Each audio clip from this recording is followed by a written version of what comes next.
భారత communist party చంద్రుతి మండల మహాసభ ప్రభుత్వ హాస్పిటల్ ఆవరణలో జరిగింది. ఈ మహాసభ సిపిఐ జిల్లా నాయకులు మీసం లక్ష్మణ్ అధ్యక్షతన జరిగింది.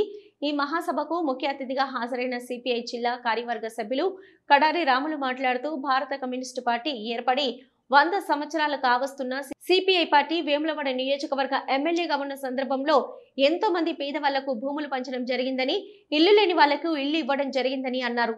ఆనాడు తెలంగాణ సాయుధ పోరాటంలో బద్దం ఎల్లారెడ్డి, రాగి నారాయణ రెడ్డి, బండపల్లి తిరుపతి రెడ్డి తెలంగాణ సాయుధ పోరాటంలో ఎంతో మంది అమరులయ్యారని, అమరులైనటువంటి వాళ్లకు నివాళులర్పిస్తూ ఆనాటి నుంచి ఈనాటి వరకు సిపిఐ పార్టీ కార్మికుల పక్షాన, రైతుల పక్షాన, కూలీల పక్షాన పోరాడుతూనే ఉందని అన్నారు.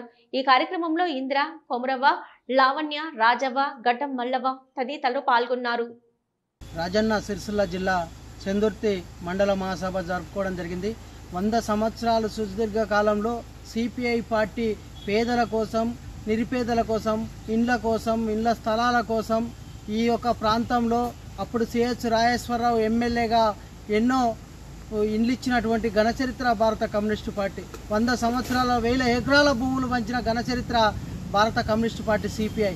ఇలా ప్రధానంగా చూస్తే ఈ యొక్క దేశంలో ఇవాళ మోడీ ప్రభుత్వం అధికారంలో వచ్చిన తర్వాత ఇవాళ ప్రజా సంఘాలను కానీ, కార్మికులను, ప్రజలను ఇవాళ ఈ యొక్క సంస్థలను కూడా టాటా, అంబానీ, అదానీలకు కొమ్ము కాస్తూ పెట్టుబడిదారు వ్యవస్థకు కట్టబెట్టడం జరుగుతూ ఉంది. ఇవాళ ఉద్యోగులకు లక్షలాది ఉద్యోగాలు ఇస్తామని కేంద్ర బీజేపీ ప్రభుత్వం ఎలాంటి నౌకర్లు ఇయ్యక పిల్లలు చదువుకొని గల్ఫ్ దేశాలకు విద్యావంతులు, మేధావి వర్గంలో ఇలా ఎంతోమంది ఉన్నత స్థాయిలో ఉద్యోగాలు వస్తాయని చదివినటువంటి పిల్లలు కూడా ఇలా ఎలాంటి ఉద్యోగాలు రాక ఇలా యువత రోడ్డు మీద పడి ఇలా మద్యానికి బానిసలైనటువంటి పరిస్థితులలో మగ్గుతూ ఉన్నారు.